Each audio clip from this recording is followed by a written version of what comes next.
Welcome to Talk Treatises. Today, we're not just, opening a book. We are picking up an intellectual wrecking ball. A wrecking ball is right. We're looking at a text from 1748 that didn't just nudge philosophy, it practically leveled the building. It did. It forced everyone to start rebuilding from the absolute rubble. We're talking about David Hume's An Enquiry Concerning Human Understanding. And you really can't overstate the impact of this work.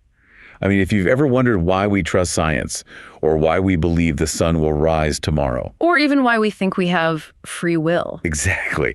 You're walking in the shadow of David Hume. He's the great skeptic of the Scottish Enlightenment. And this book is his attempt to map the geography of the human mind. And to post keep out signs. Yes, to post keep out signs on all the areas he thinks we just can't visit. I love that image. It's like he's a surveyor for our intelligence, and he's finding out our property line is a lot smaller than we thought it was. Much smaller. So before we get into the really heavy stuff, let's set the stage. We're in the mid-18th century. The Enlightenment's in full swing. What's the vibe here? The vibe is transition, but it's also a bit of a battle for the soul of philosophy. Hume actually opens the book by drawing a line between two types of thinkers. Okay. First, you have the easy and obvious philosophy. This is the stuff that paints virtue in these beautiful, amiable colors. It's motivational. The self-help section of the 1700s. That's a perfect way to put it. It's meant to make you a better citizen, make you feel good. Right. But then you have the accurate and abstruse philosophy. This is the deep anatomy of the mind. It's dry, it's difficult, and it wants to uncover the hidden springs and principles that really drive us. And Hume is definitely in that second camp. Oh, absolutely. But he has a specific goal. He wants to bring clarity to that deep end. He thinks we've been swimming in muddy waters, confusing our own feelings with, facts about the world. And his whole mission seems to be dismantling human arrogance, because his central thesis is it's just shocking, even today. It is. We love to think we're these rational creatures, that we rule our lives with logic. And Hume just comes along and says, actually, no. No, reason isn't the ruler, custom is. And that is the thunderclap of the entire book. Yeah. We don't know things in the way we think we do. We feel them. We are creatures of habit, not just creatures of logic. Okay, let's unpack that. To see how he gets there, we have to start with his geography of the mind. He kicks things off with this really specific distinction between what he calls impressions and ideas. Right. This is the foundation of his whole system. Yeah. It's in section 2. Hume says that the contents of your mind, they aren't all equal. First, you have impressions. Okay. Those are vivid, immediate, forceful. It's when you actually feel pain or see the color red or feel that surge of anger. It's the raw data hitting your senses right now. So if I burn my hand on the stove, that's an impression. It's intense, it's undeniable. Correct. Now, later on, when you think about that event or you remember the pain, that is an idea. It's a faint copy of the impression. It's less lively. And Hume's big point is that you cannot have an idea unless you've had the impression first. The mind isn't a factory that makes things out of nothing. It's a collage artist. It's a collage artist. That's it. Hold on, though. That feels a bit restrictive. I can close my eyes right now and imagine a mountain made of solid gold. I have definitely never seen a solid gold mountain. That feels like pure creativity, not just a faint copy of something I saw. That is the classic objection, and Hume is ready for it. He'd ask you to break that image down. You've seen gold, right? Sure. And you've seen a mountain. Yes. That all your mind did was cut and paste. You took the idea of gold and the idea of mountain and just combined them. Hume argues the creative power of the mind is limited. It's limited to compounding or transposing or augmenting. Basically, just remixing the materials our senses give us. We're trapped inside our experience. So we're just remixing old tracks. But there has to be a loophole here. What if I line up a color chart, say shades of blue, from darkest navy to lightest sky blue, and I leave one single gap in the middle? Right. I've never seen that specific shade. Is Hume telling me I can't imagine it? I feel like my brain would just fill in the blank. You have hit on the famous missing shade of blue anomaly. Hume actually brings this up himself. He does. He does. He asks that exact question.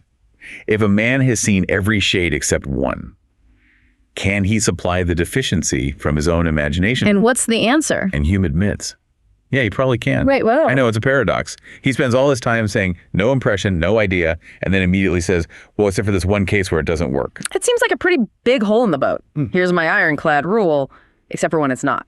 It is strange. But he dismisses it almost as soon as he brings it up. He basically says it's so singular, so rare, that it's not worth changing his whole theory for. So it's like a rounding error. A rounding error in the grand scheme of human thought, yeah. He's much more interested in using this distinction as a weapon against bad philosophy. A cleanup tool. He proposes a test.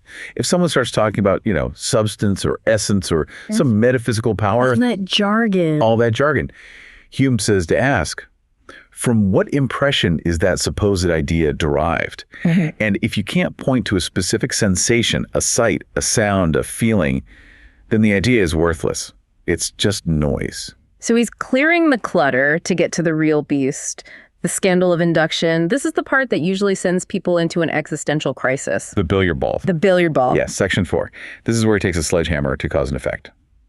So imagine a billiard table. You see a white ball moving towards a red ball. It hits it. The red ball moves. We look at it and say, the white ball caused the red ball to move. Right. It transferred its momentum. That's physics. I saw it happen. But Hume stops the tape right there. And he asks, what did you actually see? I saw the impact. I saw the force. Did you, though? I mean, really rewind in your mind. You saw the white ball move. That's motion A. You saw the two balls touch. Then you saw the red ball move. That's motion B. Right. At what specific millisecond did you see power?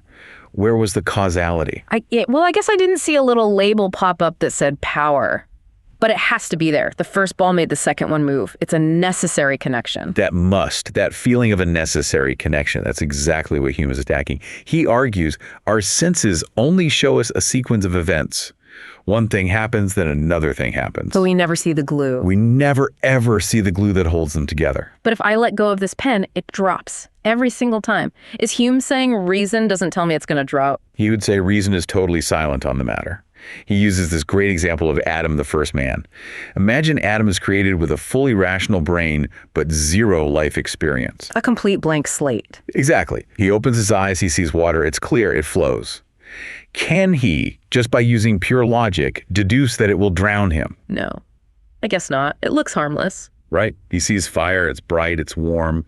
Can he logically deduce it will burn him to ash? No. Without experience, water and suffocation are two completely separate ideas. Logic can't build a bridge between them. It can't. A priori reason, that's reason without experience, tells us nothing about facts.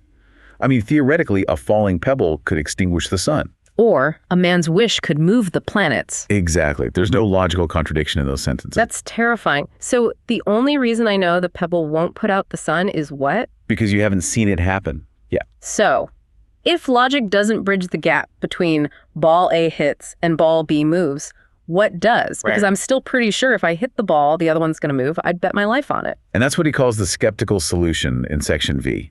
The bridge isn't logic, it's custom. Habit. Just habit. You've seen it happen 1,000 times.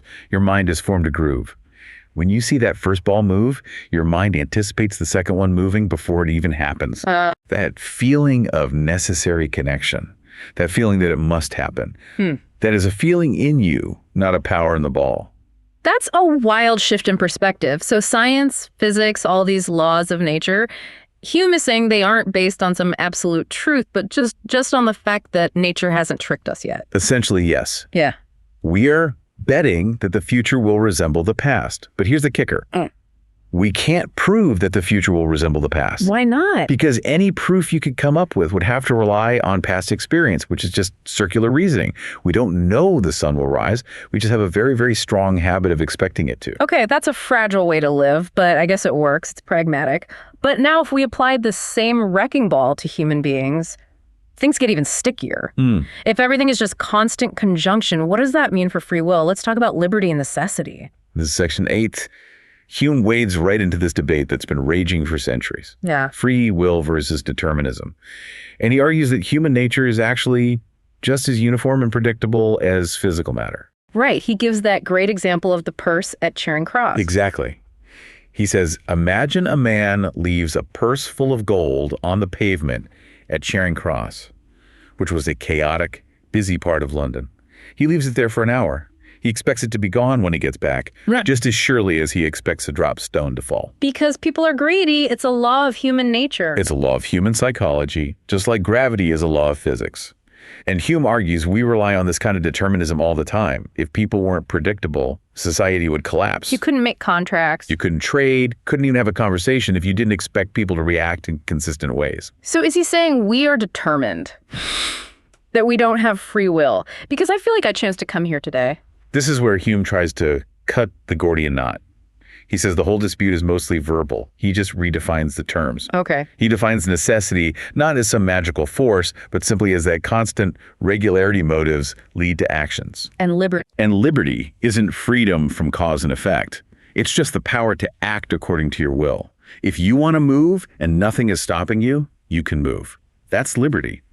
But my wants are determined by my character, which I didn't choose. If I'm a greedy person, I want to steal the purse. I'm following my will, but my will is kind of fixed. Hume would say yes, your actions flow from your character. Yeah. But here's the twist. He argues this necessity is actually essential for morality. That sounds backwards. Usually people say if we're determined, we can't be blamed. It's the my brain made me do it defense. Hume flips that completely. Think about it. If your actions weren't determined, if they were totally random and didn't flow from your character, how could we blame you for anything? It would just be a glitch. A random spasm. For blame or praise to make any sense at all, your actions have to be a reliable indicator of who you are. So we need necessity to have accountability. Wow. The prisoner in jail is trapped by the stone walls, but also by the stubbornness of the jailer. And Hume says those are basically the same thing. Both are links in a chain of cause and effect. One is physical, one is moral. But both are equally solid to that prisoner. Okay. So nature is consistent, people are consistent, but what happens when someone claims the laws of nature have been broken? We have to talk about miracles. Section X, this is the part that probably got him in the most trouble. Oh, it certainly did. Yeah. Hume approaches miracles not as a theologian, but like a judge weighing evidence. And he starts with a very hard definition. A miracle is a violation of the laws of nature. And since we just said laws of nature are just our uniform experience, like dead men stay dead, a miracle is a pretty huge claim. It's the biggest claim possible. Yeah. So Hume sets up a scale. On one side, you have the proof against proof. Okay. On side A, you have the unalterable experience of all of mankind. Billions of deaths, billions of gravity experiments. That's a massive, heavy proof. And side B? On side B, you have the testimony of a few people saying, hey, I saw a statue weep blood. And Hume has a maxim for how to weigh this. It's like an algorithm for truth. It's brilliant in its simplicity, he says. No testimony is sufficient to establish a miracle, unless the testimony be of such a kind that its falsehood would be more miraculous than the fact which it endeavors to establish. So if I tell you I saw a UFO land in my yard, you have to ask yourself, what's more likely? That aliens landed, or that I'm lying, or hallucinating, or I'm just mistaken? Precisely. And since people lying or being mistaken is a very, very common part of human experience, and aliens landing is not, the scale always tips against the miracle. The probability that I'm wrong is always higher. Always higher than the probability that the laws of physics were suspended just for you. He also dives into the psychology of why we believe these stories. We really want them to be true. We do. The passion of surprise and wonder, he says, is agreeable. It's like a dopamine hit. It bypasses our critical thinking. Which explains so much about the internet today. It really does. But Hume takes this even further. He applies this skepticism to the biggest topic of all. God. Section 11E. And he's very careful here. He doesn't speak directly. He invents a character or brings back an old one. He imagines a speech by the philosopher Epicurus. The clever move to avoid being, burned at the stake. He has Epicurus argue that if we infer a god from the design of the universe, we have to follow some very strict rules. Okay. If you look at the universe, the effect, and infer a designer, the cause, you can only give that designer the attributes you see in the universe, nothing more. I remember this. I brought up the objection of the half-finished building. If I see a half-built wall and a pile of bricks, I don't just infer a builder, I also infer he's going to finish it. Right, you infer a future plan. So why can't we do that with the universe? Just say God isn't done yet. And that is the crucial objection. But Hume's Epicurus replies that we can do that with a building because we know humans. We've seen thousands of them. We know their intentions. But the deity is unique. We don't have experience of how gods build worlds. We only have this one data point. The universe as it is now. Exactly. And if the universe right now has suffering, chaos, hurricanes, then you can only infer a creator capable of making this messy world. You can't look at an imperfect world and then logically invent a perfect God and say, oh, he must have a secret plan to fix it all later in heaven. You're adding attributes that are not in the data. You are stepping beyond the evidence. That's a heavy thought. We're locked in the present with only custom to guide us, and we can't logically infer a perfect future. So where does that leave us? Just complete despair. Not at all. He rejects Pyrrhonism, which is that extreme, paralyzing doubt where you can't even get out of bed. He advocates for mitigated skepticism. Which is? It's a modesty. Yeah. It's limiting our inquiries to what we can actually handle. And he draws a very sharp line in the sand about what we can handle. He does. He divides all meaningful human knowledge into two, and only two, buckets. One, abstract reasoning about quantity and number. That's math. 2 + 2 = 4. Right. And two, experimental reasoning about matter of fact. Right. That's science and history. And for everything else. This is one of the most famous closing paragraphs in all of philosophy. He says, if we take any book, say divinity or school metaphysics, we should ask two questions. Okay. Does it contain any abstract reasoning concerning quantity or number? No. Does it contain any experimental reasoning concerning matter of fact and existence? No. And if the answer to both is no, commit it then to the flames, for it can contain nothing but sophistry and illusion. Commit it to the flames. Talk about a mic drop. He's basically saying if it's not math or observable science, it's garbage. It's a radical call for intellectual hygiene. Yeah. It clears the table for the modern scientific age. It tells us to stop worrying about the why and start measuring the how. Wow. Okay, so we've gone from the billiard table to the burning of libraries. Now, we always like to end with our thought experiment segment. I want to take Hume's framework and test drive it with some slightly outlandish modern scenarios. Let's do it. So just a quick disclaimer for everyone listening. These are hypotheticals. They're for entertainment and educational purposes only. We're just playing in the sandbox here. Exactly. So, thought experiment number 1, the instant adult. Okay. Let's imagine we can clone a human, grow them in a sensory deprivation tank, and release them into the world at age 30. They have a full brain, language is programmed in, but zero sensory experience. A true blank slate, but with adult processing power. Exactly. I hand this person 2 magnets. Can they figure out they'll snap together just by looking at them? No. I hand them a glass of water. Do they know it can quench thirst or suffocate them? Based on Hume's section 4, absolutely not. Reason alone, even a genius level reason, can't predict that fire burns. Those aren't logical truths. They're just arbitrary connections in nature. So this genius clone would be completely helpless. Worse than helpless. Without the custom of experience, the world would be a terrifying, chaotic stream of data. This instant adult would be a genius who couldn't survive for 5 minutes. It really highlights how much of what we call intelligence is just cataloged experience. Not smart. We've just been around for a while. Humbling. Okay, experiment number 2. The truth algorithm. We build a futuristic AI. Its only purpose is to verify truth. And we program it strictly with Hume's miracle maxim. So it's a Humean skeptic bot. No emotion, just probability. Right. Now, a video surfaces online. It shows a person levitating in Times Square. Millions of people see it live. Thousands of witnesses are posting about it. The AI has to decide, is this real? This is fascinating because it pits the quantity of data against the quality of the probability. The AI has to weigh 2 options. Right. Probability 1. The laws of gravity, which have held firm for billions of years, were suspended for this one person. Probability 2. There's a deep fake, a hologram, a mass delusion, or a really, really sophisticated prank. Even with millions of witnesses. She would say yes. The AI would look at the history of internet hoaxes and the fallibility of human perception, and it would calculate that men deceiving or being deceived is infinitely more probable than gravity turning off. So the AI would reject the video. It would have to. It would have to, which implies something kind of scary. If a real miracle did happen in the age of deepfakes, we could never verify it. Hume's logic makes us proof against the supernatural. A fortress of skepticism. That is a great place to park the car. Hume teaches us we walk through life on a bridge made of habit, suspended over a chasm of ignorance. We don't know the sun will rise tomorrow, but we're pretty sure, so we set our alarms anyway. And that, he would say, is the only way to live. Be a philosopher, but amidst all your philosophy, be still a man. Be still a man. Thank you for listening to this deep dive into David Hume. The link to the text is in the description. Don't take any wooden nickels, and don't trust the laws of physics. It's just a habit.